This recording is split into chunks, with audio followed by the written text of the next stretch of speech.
ககன் பூமி சீரியல்ல கதைக்களம் என்ன நடந்ததுங்கிறத பார்க்கலாம் வாங்க வீடியோக்குள்ள போகலாம். ககனை கேள்வி மேல கேள்வி கேட்டுட்டு இருக்கான் தம்பி. என்னன்னு ஏன்னு இப்படி எல்லாம் பண்ணுன? அந்த பூமியை இப்படி காக்க வச்சு இப்படி கழுத்தறுத்து விட்டுட்டியே, கல்யாணம்னு பண்ணுறேன்னு சொல்லி வீரவசனம் எல்லாம் பேசிட்டு இருந்த, ஏதோ சினிமாவில் வர டைலாக் மாதிரி பேசிட்டு இருந்தியே. பூமி வந்ததுக்கு அப்புறம் நீ என்ன அப்படி திரும்பிட்ட? பூமி வராது கொஞ்ச நேரம் டென்ஷனாக தான் இருந்துச்சு, அது எனக்கும் கோவமாக தான் இருந்துச்சு. ஆனால் பூமி வந்ததுக்கு அப்புறம் நீ அவ கழுத்துல தாலி கட்டுறேன்னு சொல்லிட்டு அதுக்கப்புறம் அவளை பழி வாங்கின பாரு, அது பெரிய கொடுமை அல்லவா அப்படின்னு கேட்டுட்டு இருக்கான். இது பூர்ணியும் ஆமாம் அவன் கேட்கட்டும், கேட்கறதுல நியாயம் இருக்கிறதுனால தானே அண்ணன் எதுவும் பேசாமல் அமைதியாக இருக்குன்னு சொல்லிட்டு இருக்காங்க. அப்போ சாரதா ஏன் ககன் இப்படி பண்ணுன? எதனால் நீ கல்யாணத்தை வேண்டான்னு தடுத்து நிறுத்திட்டு வந்துட்ட? என்ன காரணம்ப்பா சொல்லு. ஏதாவது காரணம் இருக்கா, இல்லை நீ தான் இப்படி பண்ணிட்டு வந்துட்டியா அப்படின்னு சொல்லி அழுகுறாங்க. அதுக்கு ககன் சொல்கிறான், அம்மா நான் ஒன்றும் கல்யாணத்தை நிறுத்தலை, பூமி தான் கல்யாணத்தை நிறுத்திட்டாங்கிறாங்க. இதை கேட்டதும் அதிர்ச்சி அடைகிறாங்க. என்னப்பா சொல்கிறேன்னு கேட்கும். ஆமாம்மா அவள் வீட்டோட மாப்பிள்ளையா என்னை வந்து இருக்க சொன்னா. அப்படி நான் ஒன்று கிருஷ்ண பிரசாத் மாதிரி நான் ஒன்றும் பொம்பளை கிடையாது, வீட்டோட வந்து மாப்பிள்ளையா இருக்க.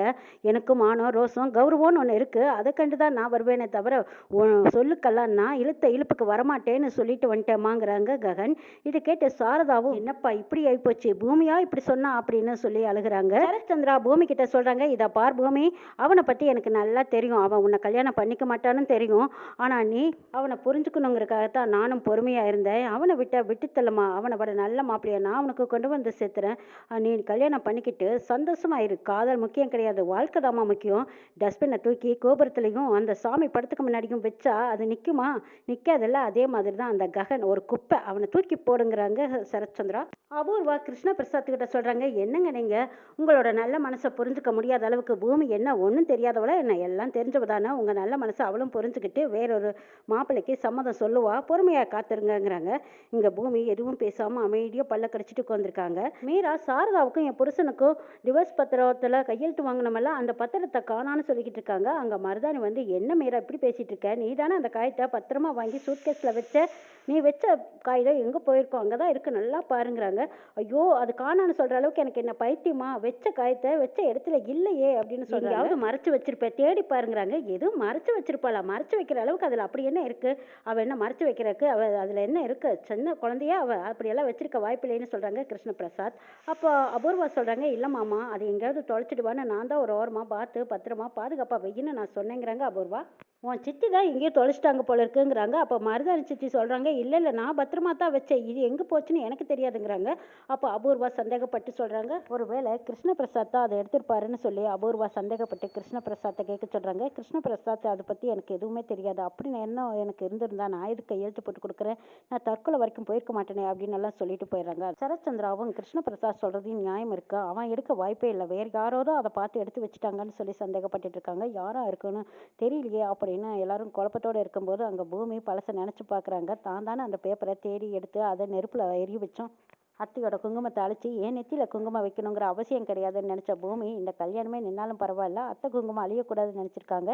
சரின்னு கல்யாணம் நின்ன காரணம் தெரிஞ்சுக்கிட்டு பூமியை கூப்பிட்டு தனியாக வச்சு பேசுகிறாங்க. என்ன பூமி, நீ தானே கல்யாணத்தை நிறுத்தின, அண்ணனை உசுப்பேற்றி விட்டு அவனை கோவப்படுற அளவுக்கு பேசியிருக்க, கல்யாணத்தை நிறுத்தி வச்சதும் நீ தானுங்கிறது எனக்கு தெரிஞ்சு போச்சு. என் அண்ணங்கிட்ட பேசுனதுக்கு அப்புறம் தான் உண்மையே தெரிஞ்சது, அதனால தான் கல்யாணம் நின்று போச்சுன்னு நான் தப்பாக நினச்சிட்டு இருந்தேன். விவரத்தை கேட்கறதுக்கு அப்புறம் தான் உன்னால தானே தெரிஞ்சு போச்சு. இந்த ஊருக்குள்ளே நீ வரும்போது அனாதை மாதிரி வந்த, அடைக்கலம் தேவைப்பட்டது, அடைக்கலமும் கிடைச்சது. அண்ணனோட அடைக்கலம் கிடைக்கும்போது அப்போ உனக்கு தெரியல, உன் அப்பா அம்மா ஒருவேளை ஏழையாக இருந்திருந்து அந்த அண்ணனோட சொத்தெல்லாம் உனக்கு ரொம்ப பெருமையாக தெரிஞ்சிருக்கும். உனக்கு கிடைச்ச அப்பா அம்மாவோட சொத்து பத்து இதெல்லாம் ரொம்ப பெருசாக இருக்குங்காட்டி அண்ணனை பார்க்க உனக்கு இப்போ சிம்பிளாக தெரியுது, அப்படித்தானே அப்படின்னு சரின்னு பூமியை அப்படி மனசு காயப்படுற அளவுக்கு கேட்குறாங்க. சரத்சந்திராவோட பொண்ணுன்னு திமிரை காட்டியிருக்க, நீ அண்ணனை வெறுப்பேற்றிருக்க, வெறுப்பு காட்டியிருக்க, அந்த வெறுப்பில் என் அண்ணன் செத்து போயிடுவான்னு தானே நீ நினச்ச. என் அண்ணனுக்கு இவ்வளோ பெரிய துரோகம் பண்ணிட்டியே, உன்னை விட ஒருத்தியை விட உடம்பு விட்டு பொழைக்கிறா பாரு, அவளே மேல் அப்படின்னு சொன்னதும் பூமிக்கு சரியான கோவம் வந்து சரி நான் ஓங்கி ஒரு அறை விடுறேங்க. என்னோட கேரக்டர் ரொம்ப மோசமாக பேசாத, நீ நினைக்கிற மாதிரி கட்டுக்கதையெல்லாம் விடாத. என்னோட நோக்கம் என்னன்னு தெரியுமா, உங்கள் அப்பாவும் சாரதாத்தையும் பிரியக்கூடாதுன்னு தான் நான் இந்த கல்யாணத்தையே நிறுத்தினேன். எனக்கும் ககனுக்கும் கல்யாணம் நடக்கணும்னா உங்கள் அப்பாவும் சாரதாத்தையும் பிரியணுமா, அதுதான் எங்கள் அப்பாவும் அபூர்வா சித்தியும் அப்படி ஒரு கண்டிஷனை போட்டிருக்காங்க. என்னை பொறுத்த வரைக்கும் உங்கள் அப்பாவையும் சாரதாத்தையும் சேர்த்து வைக்கணுங்கிறத என்னோட நோக்கமே. அதனால தான் நான் மணமேடை வரைக்கும் வந்து என் கல்யாணத்தை நிறுத்திட்டேன். அவங்க ரெண்டு பேர்த்தையும் சேர்த்து வைக்கணுங்கிறத என்னோட நோக்கம்னு பூமி சொல்கிறாங்க. இதை கேட்டு சரி நீயே இப்படி ஒரு வேலையை பார்த்த, நீயும் ககனும் கல்யாணம் பண்ணிக்கிட்டு சந்தோஷமாக இருக்க வேண்டியதானே. ககனுக்கு இதில் கொஞ்சம் கூட விருப்பமே இருக்காது, அண்ணன் இது ஒத்துக்கவும் ஒத்துக்காது, நீ ஏன் இப்படியெல்லாம் பேசுனேன்னு கேட்குறாங்க. சரி காரணம் இருக்குது, எல்லாத்துக்குமே இந்த அபூர்வா தான் காரணம். உங்கள் அண்ணனுக்கும் எங்கள் அப்பாவுக்கும் உண்மை தெரியணும். இந்த அபூர்வா முகத்திரையை கிழிக்கணுங்கிறாங்க பூமி. மொத்த கதையும் உனக்கு தெரியாதல்ல, நான் சொல்கிறேன் கேளுன்னு சொல்லிட்டு அவங்க அம்மாவும் அப்பாவும் காதலிச்சு கல்யாணம் பண்ணிக்கிட்டது. அபூர்வா எங்கள் அப்பா மேலே ஆசைப்பட்டு சின்ன வயசுலேருந்தே தாய்மாமனே தன்னை கல்யாணம் பண்ணிக்குவான்னு நினச்சிருக்கா. எங்கள் அப்பாவும் அம்மாவும் காதலிச்சு கல்யாணம் பண்ணிக்கிட்டாங்க. ஆனால் அதுக்கு முன்னாடியே இவளோட காதலை சொல்லியிருந்தா கதை வேறு மாதிரி போயிருந்திருக்கும். ஆனால் இவள் உள்ளுக்குள்ளேயே அப்படியே எரிஞ்சுக்கிட்டு இருந்திருக்கா. எங்கள் அப்பாவும் அம்மாவும் அவ்வளோ ஒரு ஒத்துமையாக சந்தோஷமாக இருக்கிறது இவளுக்கு பிடிக்காம எங்கள் அம்மாவை கொல்லணும்னு முயற்சி பண்ணிட்டாங்கிறாங்க. இதையெல்லாம் கேட்ட சரி, நீ என்ன சொல்கிறேன், நடந்தது தான் சொல்கிறியா, உண்மையாக தான் சொல்கிறியாங்கிறாங்க. அந்த உண்மையை நேரில் பார்த்த ஒரு சாட்சி அவரை கொல்ல பார்த்தாங்க. அப்போ தான் நான் அவரை காப்பாற்ற போனேன். ஆஸ்பத்திரியில் சேர்த்து அவரையும் காப்பாற்றினேன். அப்போவும் அபூர்வா வந்து பார்த்துட்டா. அவர் எங்கள் அப்பா கிட்ட உண்மையை சொல்லுங்கன்னு நான் கேட்டபோது அவரும் சரின்னு தான் சொன்னார். நான் சோபா சந்திரா பொண்ணுன்னு தெரிஞ்சதும் என்னை ஒரு தடவைக்கு பல முறை கொலை பண்ண பார்த்தாங்க தெரியுமா? சரி, முத நாகுவை வச்சு தான் என்னை கொலை பண்ண பார்த்தாங்க. நாகுவையே கொலை பண்ண போகும்போது அப்போ நான் தான் அவரை காப்பாற்றினேன். அவர் அந்த குற்ற உணர்ச்சியிலேயே என்கிட்ட எல்லா உண்மையும் சொல்லிட்டாரு. என்னை தூக்கி வீசினதும் தான் அப்போ உங்கள் அப்பா எங்கள் கம்பெனிக்கு வந்திருக்காரு. கல்யாணம் ஆயிடுச்சுன்னு சொன்னால் ஒரு வேலை கிடைக்காதோன்னு நினச்சி கல்யாணம் ஆகலின்னு சொல்லியிருக்காரு. எங்கள் அம்மா உங்கள் அப்பாவை பார்த்து அண்ணான்னு கூப்பிட்டுருக்காங்க. உங்கள் அப்பாவும் எங்கள் அம்மாவை தங்கச்சியாக நினச்சிருக்காரு. கூட பிறந்த அண்ணன் தங்கச்சியாட்ட 2 பேரும் அவ்வளோ ஒரு ஒற்றுமையாக சொந்த பந்தமாக பாசமாக இருந்திருக்காங்க. உங்கள் அம்மா எங்கள் அப்பாவை பார்த்துருக்காங்க. அப்போ எங்கள் அம்மா நிறமாசமாக இருந்திருக்காங்க. எங்கள் அப்பாவும் சிட்டியில் ஒரு வேலை விஷயமா வெளியில் போயிட்டாரு. அந்த அன்னைக்கு ராத்திரி சாதனாவுக்கு அரங்கேற்றம். ஆனால் எங்கள் அம்மாவோட கடைசி ராத்திரியும் அதுதானே எங்கள் அம்மாவுக்கே தெரியாமல் போச்சு. அரங்கேற்றம் நடக்கும்போது என்ன இப்படி பயிற்சி கொடுத்துருக்கீங்கன்னு சொல்லி அவங்கள ரொம்பவே கேவலமாக பேசியிருக்காங்க. அந்த நேரம் பார்த்து தான் கம்பெனி எரியுதுன்னு சொல்லி அபூர்வா எங்கள் அம்மாவை வெளியே கூட்டிகிட்டு வந்துட்டா. வெளியே கூட்டிகிட்டு வந்து கம்பெனிக்குள்ளே உள்ளே விட்டதுக்கப்புறம் உங்கள் அப்பா கையில் நெருப்பை கொடுத்து இந்த கம்பெனியை எரிய வைன்னு சொல்லியிருக்கா. எங்கள் அம்மா அந்த நெருப்பில் எரிஞ்சு சாம்பலாயிட்டாங்க. என்னை எப்படியோ பெத்தெடுத்து அப்போவே பொம்மைக்குள்ளே வச்சு வெளியே வீசிட்டாங்க. ஆனால் இது அபூர்வாவுக்கு தெரியாமல் போச்சு. ஆனால் உங்கள் அப்பாவை அந்த அபூர்வா மிரட்டியிருக்கா. குடோனுக்கு நெருப்பு கொடுத்து வைக்க சொல்லிட்டு உனக்கும் உன் குடும்பத்துக்கு எந்த சம்மந்தம் இல்லைன்னு சொல்லிட்டு நீ மீராவை கல்யாணம் பண்ணிக்கிட்டு சந்தோஷமாக செட்டில் ஆகிற வழியை பாருன்னு மிரட்டியிருக்கா. கதையை கேட்ட சரி, அபூர்வா இப்படி பண்ணியிருப்பாங்கன்னு என்னால் நம்ப முடியலைங்கிறாங்க. நம்பினாலும் நம்பாட்டியும் இதுதான் உண்மைங்கிறாங்க பூமி. பூமி, மாமா கிட்ட நீ இதை பற்றி சொல்லலாமல்லங்கிறாங்க. ஆமாம், சின்ன வயசுலேருந்தே நீ அபூர்வா பார்த்தே உனக்கு தெரியல. ஆனால் நான் வந்ததும் அவளை பற்றி தப்பாக சொன்னால் எங்கள் அப்பா நம்பவா போகிறாரு? எந்த சாட்சியும் ஆதாரம் இல்லைனாலும் அவள் ஏதாவது ஒரு வழியை சொல்லி அப்படியே கதையை மாற்றி விட்டுருவா. ஆனால் சாட்சி ஆதாரத்தோட தான் உண்மையை நிரூபிக்கணுங்கிறாங்க பூமி. சாட்சியோட அபூர்வாவை நம்ம காட்டி கொடுத்தா தான் நம்ம குடும்பமே ஒன்று சேரும். உங்கள் அப்பா, அத்தை, எங்கள் அப்பா எல்லாருமே ஒன்று சேருவோம். ககன் மாமா கூட நானும் கல்யாணம் பண்ணிக்கிட்டு சந்தோஷமாக இருப்பேங்கிறாங்க. அத்தையும் மாமாவையும் சேர்த்து வைக்கிறதுக்காகத்தான் என்னோட கல்யாணத்தையே நிறுத்திட்டேங்கிறாங்க பூமி. என்னது, கல்யாணத்துக்கு அப்புறம் கூட நீ இந்த மாதிரி ஒரு வேலையை பார்த்துருக்கலாமல்லங்கிறாங்க. சரி, இவ்வளோ பெரிய கதையை கேட்டுட்டு அப்பாவித்தனமாக மறுபடியும் கேள்வி கேட்குறியே. இந்த கல்யாணம் மட்டும் நடந்திருந்தா என் அப்பாவையும் இந்த குடும்பத்தையும் விட்டு நான் நிரந்தரமாக பிரிஞ்சு போக வேண்டியதாக இருந்திருக்கும்.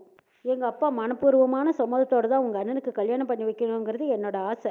உங்கள் அண்ணனும் நல்லவர்னு எங்கள் அப்பா புரிஞ்சுக்கிட்டு அவருக்கு என்னை கல்யாணம் பண்ணி கொடுக்கணுங்கிறத என்னோட விருப்பம். சரி, நீயும் புரிஞ்சு. இவ்வளோ பெரிய விஷயங்களை எல்லாம் மனசில் போட்டு புதைச்சி வச்சிருக்கே. இந்த உண்மை தெரியாமல் நானும் உன்னை தப்பாக நினச்சிட்டேன் பூமி. ஒரு கணவன் மனைவியை சேர்த்து வைக்கிறக்காக உன்னோட கல்யாணத்தையே நிறுத்திட்டியே. ரொம்ப கிரேட் பூமிங்கிறாங்க. சரி, அதெல்லாம் இருக்கட்டும். நான் இவ்வளோ தூரம் உங்ககிட்ட பேசுனதையெல்லாம் நீ எக்காந்த கொண்டு உங்கள் அண்ணங்கிட்ட சொல்லிடாதேன்னு கேட்குறாங்க பூமி. சாரதாத்தையும் உங்கள் அப்பாவையும் சேர்த்து வைக்கிறது ககனுக்கு பிடிக்காது. அவர் அதை தடுக்க கூட நினைக்கல. அதுக்கப்புறம் நான் இன்னும் போராட வேண்டியதாக இருக்கும். அதனால் இந்த விஷயத்தை பற்றி நீ வெளியில் யாருக்கிட்டையும் சொல்லிடாதேன்னு கேட்கும்போது சரின்னு நான் யாருக்கிட்டையும் சொல்லலேன்னு சொல்லிட்டு போகிறாரு.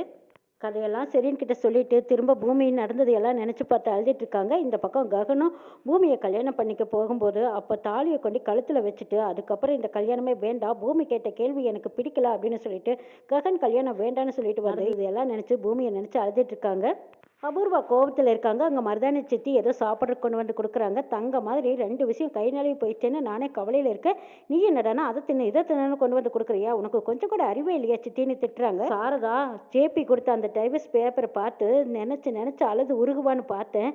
அதுவும் கை நழுவி போயிடுச்சு. இந்த ககன் மனமேடையிலேயே மாமா சுட்டு தள்ளுவார், பொசுக்கிடுவார். அதுக்கப்புறம் அதை பார்த்தாவது அவள் அழுதுட்டு இருப்பான்னு பார்த்தா அதுவும் கை நழுவி போயிடுச்சு.